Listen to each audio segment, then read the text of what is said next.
Hello again. This is part 3 of the lesson Dreams and where your dreams come from. Do they come from Satan or do they come from God? And we covered the dreams that actually come from Satan. And what we're going to do, we're going to find out the dreams that come from God. And we went through Numbers chapter 12, verse 1 through 8. Now we're going to go into the scriptures, the book of Job. And, Job, he went through it.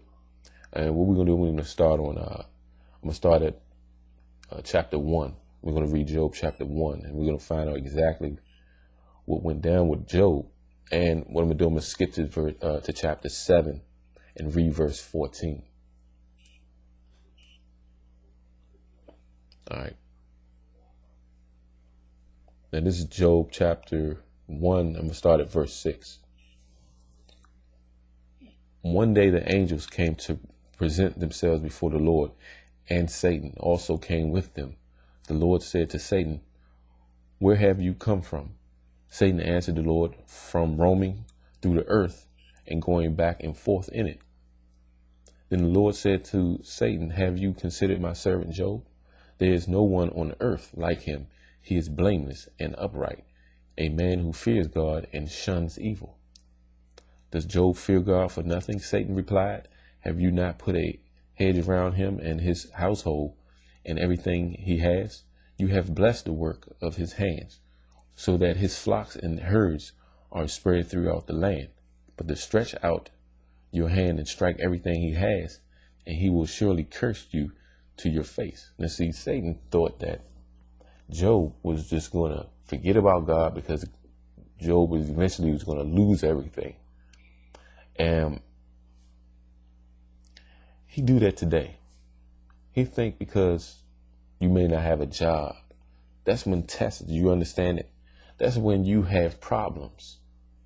When you start to say, "I want to live holy," you may have more problems. You know you're doing something right when you start to have certain problems in your life. See, God is going to test you to see if you really love him. It's easy to love God if you got everything. It's easy. But what if you don't have nothing but a lion's den, which is in Daniel? Daniel was in a lion's den. He came out clean, didn't he? Without a scratch from one lion. We have to trust in God 100% totally. All right. Now, what I'm going to do, I'm going to go to chapter 7, Job chapter 7, verse 14.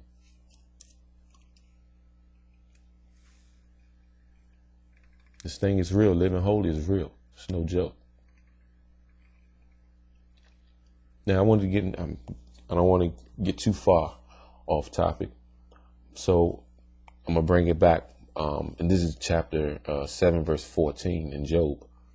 "Even then you frighten me with dreams and terrify me with visions." Job had all type of physical problems too. And he was being tested with dreams and visions, terrified. He's probably having all kind of nightmares. And he still did not forget about God. Out of everything he went through, his eye was still on the Lord. All right. That's the type of faith you're supposed to have. If you feel some kind of way, depressed because you lost a job, just read in Job. Just read that. And then read in Daniel when he was tested. Again, when he was in the lion's den. Let's read Matthew chapter 1, verse 20.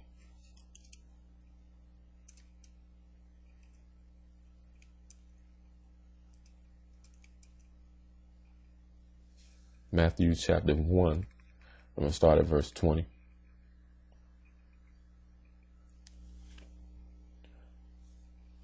"But after he had considered this, an angel of the Lord appeared to him in a dream and said, 'Joseph, son of David, do not be afraid to make Mary home as your wife.'" What I'm going to do, I'm going to start at the rest on part 4.